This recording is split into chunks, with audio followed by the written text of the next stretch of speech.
নমস্কার বন্ধুরা, Indian village food চ্যানেলে আজকে আমি খাসির ছাটের রেসিপি করে দেখাবো। ঠিক তোমরা রাস্তার ধারে যেরকমই খাও খাসির ছাট, লাল লাল ঝাল ঝাল, আজকে আমি ঠিক সেরকমই করে দেখাবো।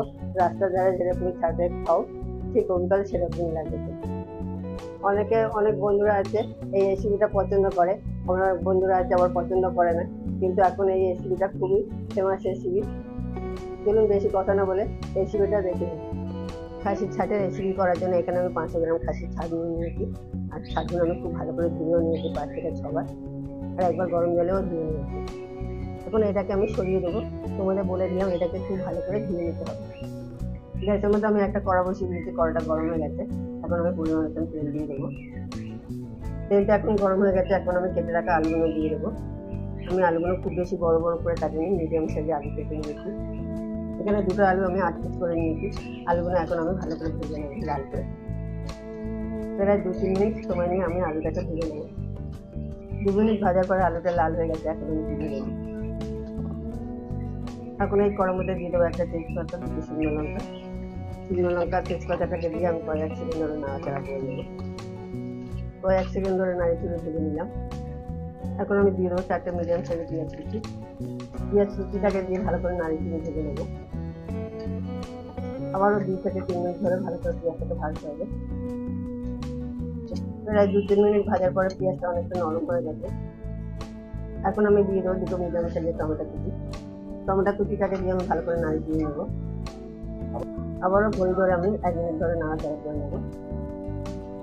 এবার আমি 1 মিনিট ধরে নাড়াচাড়া করার পরে টমেটোটা অনেকটা নরম হয়ে গেছে। এখন আমি দিয়ে দেবো 2 চামচ আদা বাটা, 2 চামচ রসুন বাটা। আদা রসুনটাকে দিয়ে আবারও নাড়িয়ে দিয়ে নেব, যাতে আদা রসুনের কাঁচা গন্ধটা কেটে যাবে। আদা রসুনটাকে দিয়ে আমি 1 মিনিট ধরে নাড়াচাড়া করে নিয়েছি। আদা রসুনের কাঁচা গন্ধটাও কেটে যাবে। এখন আমি দিয়ে দেবো খাসির ছাটগুলো, জল ঝরিয়ে খাসির ছাটগুলো দিয়ে দেবো। আর এখন আমি দিয়ে দেবো ওপর থেকে কিছু মশলা।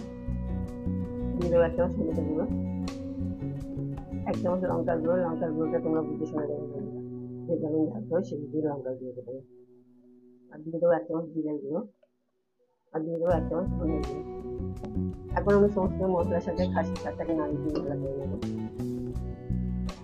যাতে খাসির ছাটের মধ্যে মশলাগুলো ভালোভাবে লেগে যায়। এই সময় গ্যাসের আঁচটাকে মিডিয়াম আঁচে রেখে নাড়িয়ে দিয়ে নেবো ভালো করে 2 থেকে 3 মিনিট। খাসির ছাটটাকে আমি ভালো করে 2 থেকে 3 মিনিট মশলার সাথে নাড়িয়ে দিয়ে নিয়েছি। এখন আমি দিয়ে দেবো ঢাকা। ঢাকাটা দিয়ে আমি নাড়িয়ে দিয়ে নেবো। এখন 4 থেকে 5 মিনিট জন্য ঢেকে রেখে দেবো। এবার 4 থেকে 5 মিনিট পরে আবারও আমি ঢাকাটা খুলবো, খুব ভালো করে নাড়িয়ে তুলে দেবো। আর এভাবেই বারবার ঢাকা দিতে হবে, আর বারবার আঁচে চালাতে হবে। আবারও আমি 2 থেকে 3 মিনিটের জন্য ঢেকে দেবো। ঢেকে দিলে কি হবে, এর থেকে তেলও ছেড়ে। আবারও আমি 2-3 মিনিট পরে ঢাকাটা খুলবো, খুব ভালো করে নাড়িয়ে তুলে নেবো। এখন আমি দিয়ে দেবো পরিমাণ মতো নুন, আর সাথে দিয়ে দেবো 1/2 চামচ চিনি। চিনিটা দিলে কালার ও টেস্ট দুটোই বাড়ে। চিনি আর নুনটাকে দিয়ে আমি ভালো করে নাড়িয়ে দিয়ে দেবো। মটন ছাট একবার বাড়িতে বানিয়ে খেয়ে দেখবেন, রাস্তার ধারে যাওয়াই ভুলে যাবেন। আর রাস্তার খাবার খাওয়া একদমই ভালো না। রাস্তার খাবার না খেলে স্বাস্থ্যের দিক থেকে অনেকটাই ভালো। খুব ভালো করে আমি কষিয়ে নিয়েছি 20 থেকে 25 মিনিট ধরে। এখন আমি দিয়ে দেবো পরিমাণ মতন জল। জলটাকে দিয়ে আমি ভালো করে নাড়িয়ে দিয়ে দেবো, আর এই সময় গ্যাসের আঁচটাকে বাড়িয়ে দেবো। এখন আমি ঝোলটাকে ফুটতে 2 থেকে 3 মিনিট টাইম দেবো। 2-3 মিনিট পর ঝোলটা আমার ফুটে গেছে, আমি এখন নাড়িয়ে দিয়ে দেবো। এখন আমি ভেজে রাখা আলুগুলো ঝোলের মধ্যে দিয়ে দেবো। আলুগুলোকে দিয়ে একটু নাড়িয়ে দিয়ে দেবো। এখন আমি ঝোলটাকে ফুটতে টাইম দেবো 15 মিনিটের জন্য, আর দিয়ে দেবো ঢাকা। এই সময় ঢেকে দিলাম, আলু আর মটন ছাটকে ভালোভাবে সিদ্ধ হয়। এই সময় গ্যাসের আঁচটাকে মিডিয়াম আঁচে রাখতে হবে। প্রায় 15 মিনিট পর আবারও আমি ঢাকাটা খুলবো, ভালো মতো নাড়িয়ে তুলে দেবো। এখন আমার মটন ছাটটা অনেকটাই সিদ্ধ হয়ে গেছে। দেখতে পাচ্ছেন বন্ধুরা, আলুও সিদ্ধ হয়ে গেছে, মটনগুলো সিদ্ধ হয়ে গেছে। যেহেতু ঝোলটা অনেকটা আছে, এখন আমি মিনিট পাতে ফুটিয়ে নেবো। 5 মিনিট পরে আবারও আমি নাড়িয়ে তুলে দেবো। ঝোলটা আগে থেকে অনেকটাই এখন কমে গেছে। এখন মটন ছাট রেসিপিটা এখন আমার তৈরি। এখন আমি দিয়ে দেবো ওপর থেকে গরম মশলা, আমার তৈরি সিক্রেট গরম মশলা, ছাই গরম মশলা থেকে বেটে। গরম মশলাটাকে দিয়ে আমি ভালো করে নাড়িয়ে দিয়ে দেবো। এখন আমি মটন ছাড়টাকে লাগিয়ে নেব। দেখুন বন্ধুরা, মটন ছাড়টা আমার হয়ে গেছে লাল লাল ঝাল ঝাল।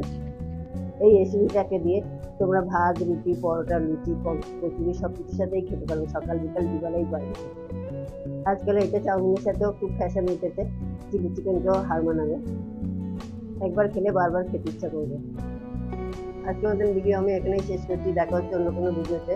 সবাই সুস্থ থাকবেন, ভালো থাকবেন। জয় হিন্দ, বন্দে মাতরম। আর এরকম নতুন নতুন ভিডিও পেতে গেলে আমার চ্যানেল অবশ্যই সাবস্ক্রাইব করুন।